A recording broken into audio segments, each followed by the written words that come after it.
Assalamualaikum warahmatullahi wabarakatuh. Perkenalkan, saya Alsyira Herunisa dengan NIM 20108153200028 dan hari ini saya akan mempresentasikan sebuah materi dengan judul reaksi pemasaman senyawa pirit pada tanah rawa pasang surut. Untuk metode penelitian, waktu dan tempat penelitiannya dilaksanakan pada bulan Mei sampai Agustus tahun 2007 dan objek penelitiannya adalah lapisan pirit tanah di daerah rawa pasang surut Delta Pulau Petak, daerah Perambayan Kabupaten Barito Kuala, Kalimantan Selatan. Jadi jenis penelitian yang saya ambil ini adalah metode deskriptif dan cara pengumpulan datanya itu dilakukan dengan observasi langsung ke lapangan dengan cara mengamati langsung terhadap objek penelitian dan dicatat secara sistematis. Pengertian lahan rawa merupakan lahan yang menempati posisi peralihan di antara sistem daratan dan sistem peraliran seperti sungai, danau, atau laut, yaitu antara daratan dan laut atau di daratan sendiri, antara wilayah kering atau uplands dan sungai atau danau.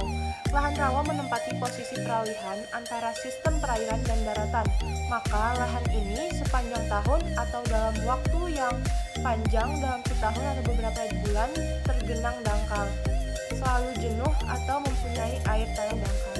Pengertian rawa pasang surut. Rawa pasang surut diartikan sebagai daerah rawa yang mendapatkan pengaruh langsung atau tidak langsung oleh ayunan pasang surutnya air laut atau sungai sekitarnya. Sedangkan untuk pengertian rawa lebak diartikan sebagai daerah rawa yang mengalami genangan selama lebih dari 3 bulan dengan tinggi genangan terendah antara 20 sampai 50 cm. Untuk rumusan masalah, yang pertama bagaimana kondisi pH tanah di lokasi tersebut, kemudian apa yang dimaksud dengan rawa pasang surut, dan terakhir bagaimana pengembangan rawa pasang surut dan alih fungsi. Kondisi pH tanah pada lapisan tanah 0-20 cm setelah digenangi bahan amelioran dan diinkubasi selama 2 minggu, lama drainase 0 minggu memperlihatkan bahwa pemberian amelioran meningkatkan pH tanah sebesar 0,5-1 satuan. Pemberian fosfat menyebabkan pH tanah relatif lebih tinggi dibandingkan dengan pH tanah lainnya.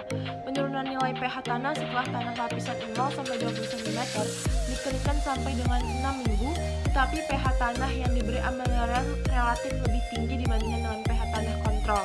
Pada bahan sulfidik, setelah digenangi bahan amelioran dan diinkubasi selama 2 minggu, lama drainase 0 minggu, memperlihatkan bahwa pemberian amelioran menyebabkan pH bahan sulfidik relatif lebih rendah 0,5-1,5 satuan pH dibandingkan dengan pH bahan sulfidik kontrol. Rawa pasang surut. Rawa pasang surut merupakan lahan rawa yang genangannya dipengaruhi oleh pasang surutnya air laut. Tinggi airnya pasang dibedakan menjadi 2, yaitu pasang besar dan pasang kecil. Pasang kecil terjadi secara harian 1-2 kali sehari. Berdasarkan pola genangannya, jangkauan air pasangnya, lahan pasang surut dibagi menjadi 4 tipe. Pertama, tipe A, tergenang pada waktu pasang besar dan pasang kecil. Tipe B, tergenang hanya pada pasang besar. Tipe C, tidak tergenang tetapi kedalaman air tanah pada waktu pasang kurang dari 50 cm. Dan tipe D, tidak tergenang pada waktu pasang air tanah lebih dari 50 cm, tetapi pasang surutnya air masih terasa atau tampak pada saluran tersier. Kendala utama dalam pengembangan rawa pasang surut dan alih fungsi lahan. Kendala utama dalam pengembangan lahan rawa pasang surut untuk persawahan adalah reaksi tanah yang sangat masam, dan sumber utama pemasaman tanah adalah oksidasi senyawa pirit. Drainase lahan rawa pasang surut menyebabkan senyawa pirit yang terkandung di dalam tanah menjadi teroksidasi. Proses oksidasi senyawa pirit menghasilkan asam sulfat yang berakibat terjadi proses pemasaman tanah yang hebat.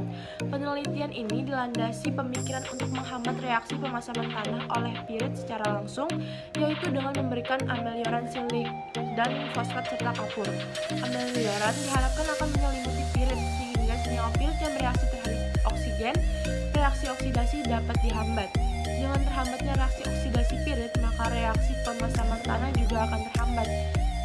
Samsudin dan Sarwani menyebutkan bahwa bahan-bahan alami dapat digunakan untuk menghambat reaksi pemasaman pirit. Kesimpulannya, dari hasil penelitian ini dapat disimpulkan bahwa bahwa laju pemasaman tanah dari bahan sulfidik lebih cepat dibandingkan dengan lapisan tanah atas ketika tanah dan bahan sulfidik teroksidasi lebih lanjut. Pada kondisi tanah dengan kandungan air tinggi, pemberian bahan amiloren, silika, fosfat, dan kapur efektif meningkatkan pH pada lapisan tanah atas. Pada kondisi tanah dan bahan sulfidik teroksidasi lanjut atau kandungan air rendah, pemberian amiloren, silika, fosfat, dan kapur dapat menghambat pemasaman tanah atas dan bahan sulfidik tetapi dapat meningkatkan kelarutan besi pada tanah lapisan atas dan bahan sulfidik. Terima kasih.